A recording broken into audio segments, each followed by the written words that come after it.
We had fallen in love with the Dhauladhars, in my considered opinion, the perfect territory for alpine-style backpacking. No big expeditions, very friendly people. We had enjoyed ourselves. And now, we were on our way to check out its southern slopes, the Vales of Kangra.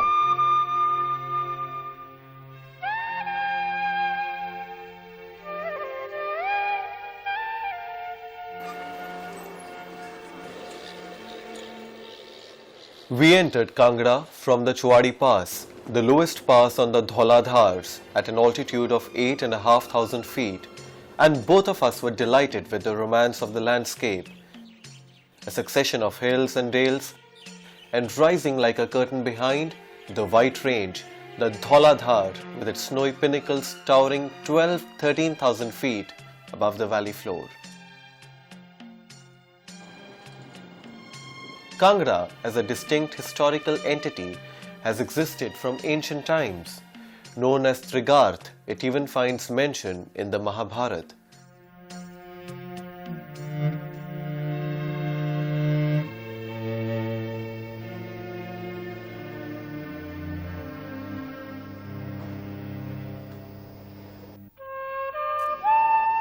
The ancient town and fort of Kangra, from which the valley gets its name, is our first destination.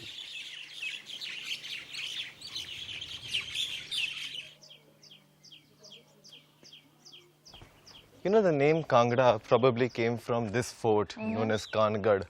Gad means fort, and because its layout was shaped like a human ear, it was known as Kangad. Okay. And this fort was famed all over India and regarded as impregnable. So was it? Well, it fell to Mahmud Ghazni in 1009 AD, and Mahmud was drawn by the prestige of this fortress, and apparently because of the fabulous wealth that was reported to be stored within.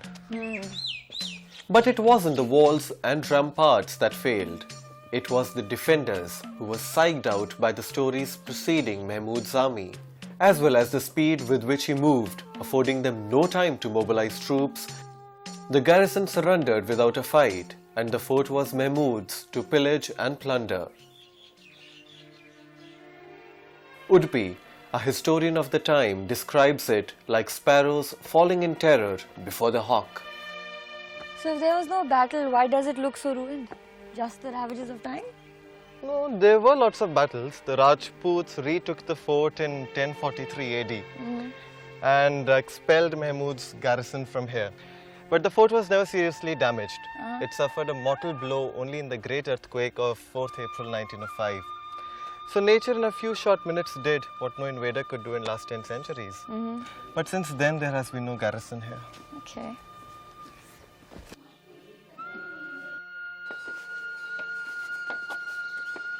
According to the same historian's account, there was so much treasure that they didn't have enough camels to cart it to far off Ghazni.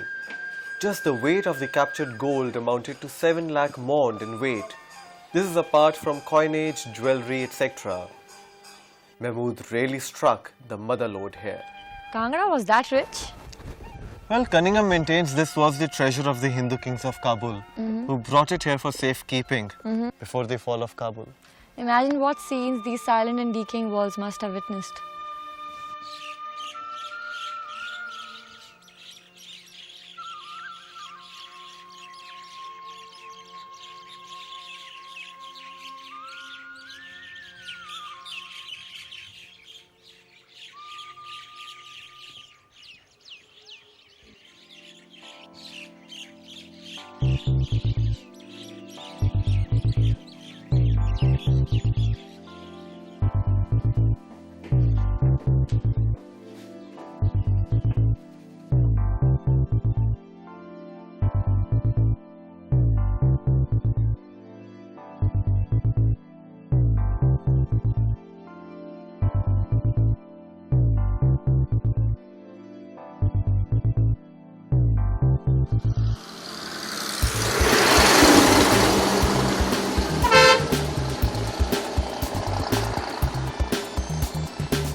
Whoa, what a spot you have found for yourself.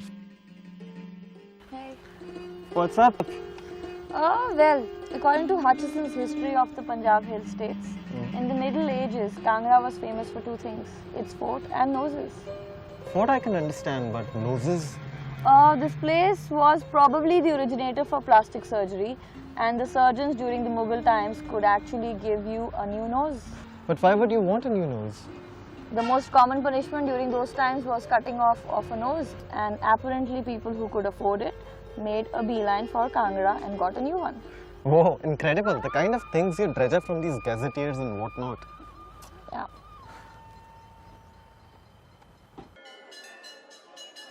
When Lord Vishnu let fly the volley of arrows which struck Sati's body and severed it to pieces, at the places where the pieces fell, the 51 sacred Shakti Peeths came into being. Sati's tongue fell at Jwalaji, and the goddess is manifest as tiny flames that burns flawless blue through fissures in the age-old rock.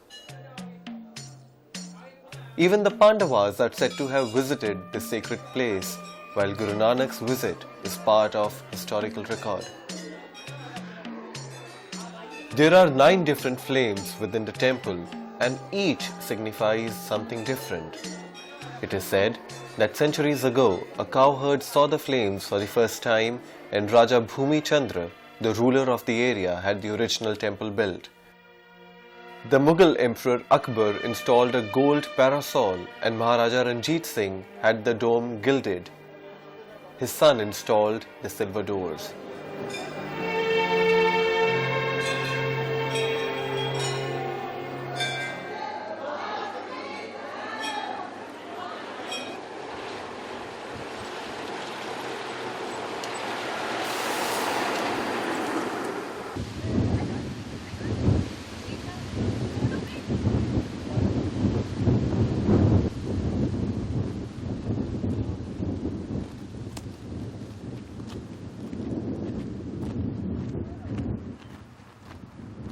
Kangra's romantic landscape and its mercurial weather perhaps inspired the artists who are today known as the Kangra School. In fact, Naina, with her classically sharp features, looks as if she could have walked out of these paintings. Dating back to 1780 AD or thereabouts, these paintings in the collection of the Amar Mahal Museum in Jammu depict the love story of Nal and Damayanti. How lovingly this unknown artist has captured the moods of the landscape.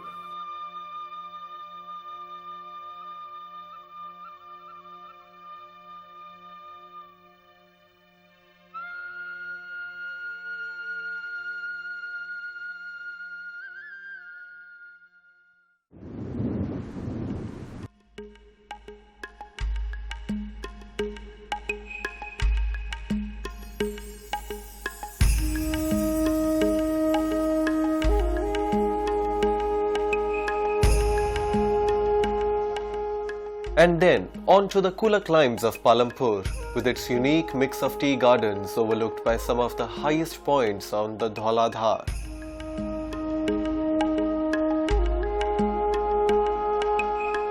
You know, the word for a lot of water is Pulam. And this is what has given Palampur its name. And it's water that has given the valley so much of its character.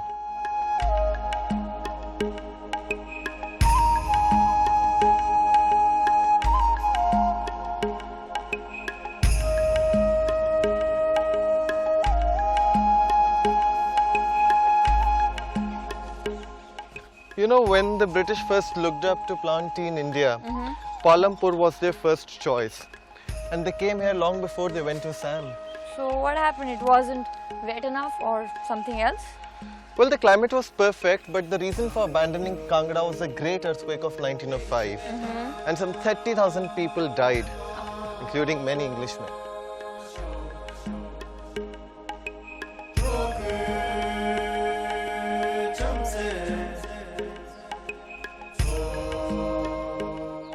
There are still tea gardens in Palampur, and set amidst pine forests they make for delightful walking. In between it started to drizzle, but we didn't mind, and it didn't last long.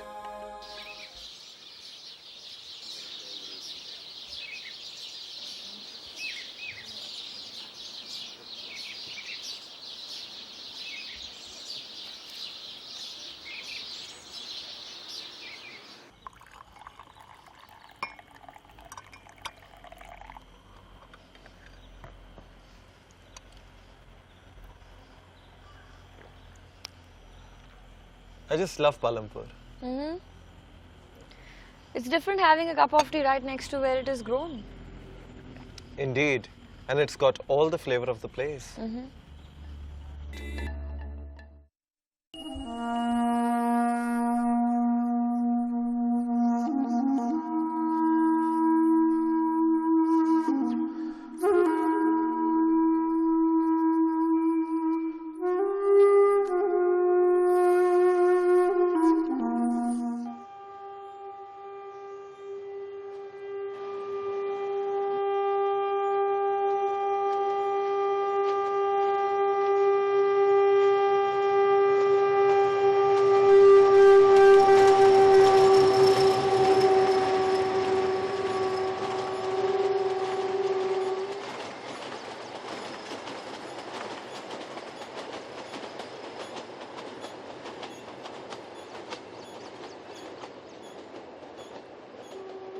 Whoa, that was the local chuk-chuk, the famous Kangra Valley Railway.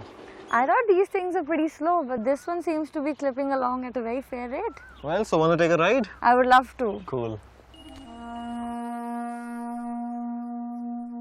You know, the engineers who built this track had a very refined and eco-friendly aesthetic.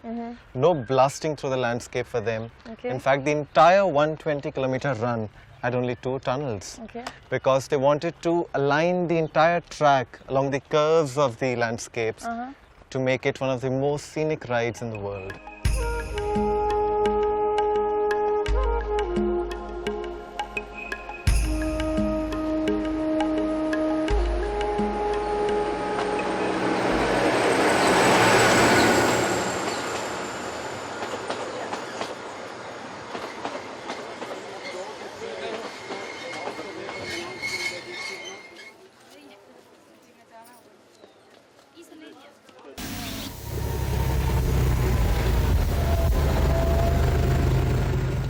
The train seems fairly popular, and next to me is a sadhu who, as it turns out, is also heading for the temple at Baijnath. He prefers the scenic route. He is in no hurry, he says. The Kangra Valley Railway was set up in the 1920s, primarily to take up the heavy machinery for the power project being built at Jogindarnagar. But the utilitarian task didn't deter the engineers from creating a delightful ride. The long, easy curves offer ample opportunity to feast on the unfolding scenery, an experience that more than makes up for the extra distance covered as compared to the road. The most picturesque parts of the valley are exposed to the view.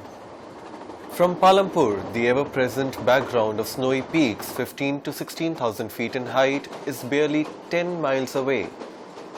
From here onwards, the line runs parallel to the Dhauladhar range.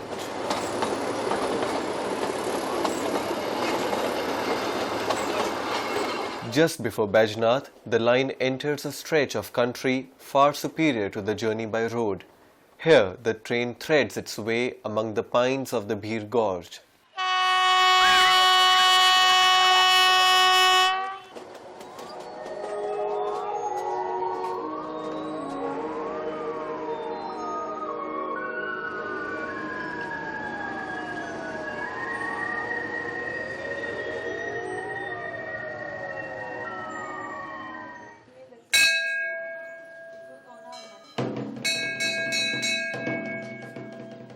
Our destination in Baijnath is this exquisite temple where Lord Shiva is worshipped as Vaidyanath, the Lord of Physicians.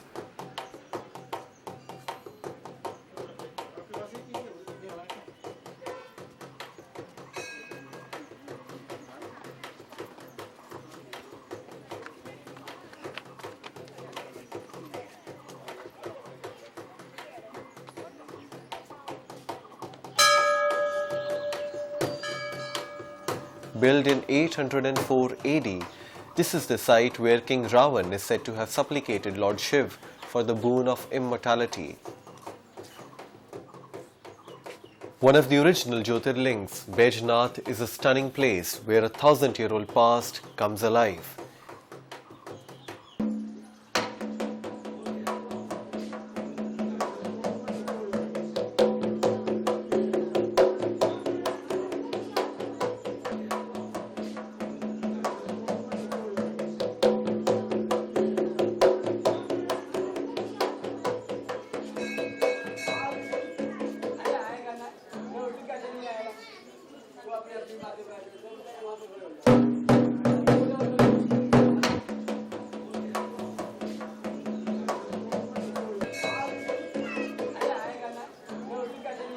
Inside, mounted on a wall, are what are known as the Baijnath eulogies, inscriptions in the long-forgotten Sarda script that attribute the building of the temple to two brothers who had struck it rich in the iron business.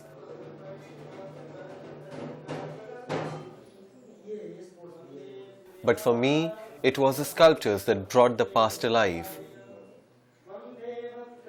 Moments frozen in stone that dated back 10 centuries or more. It is a humbling experience.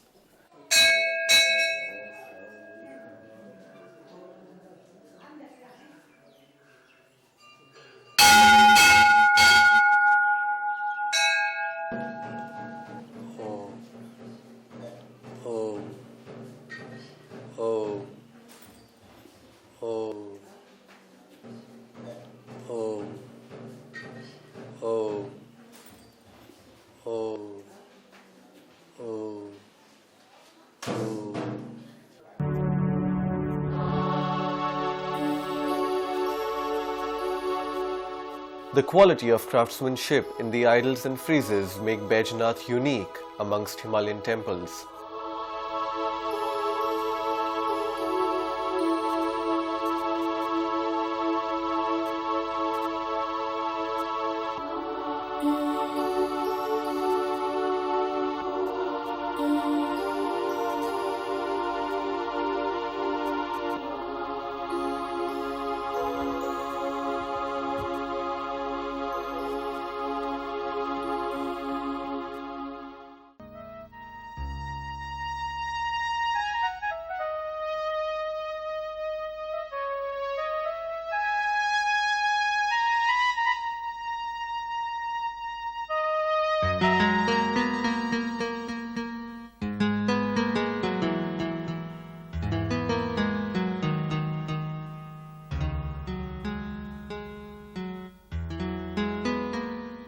Oddly, while the interior of the temple is arrayed with the secular experience, the gods line the doorway.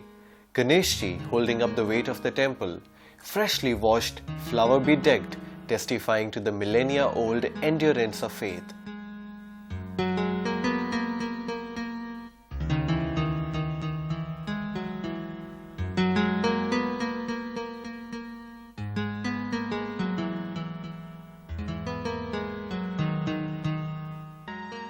On the other side, the destroyer, Shiva himself with his trident.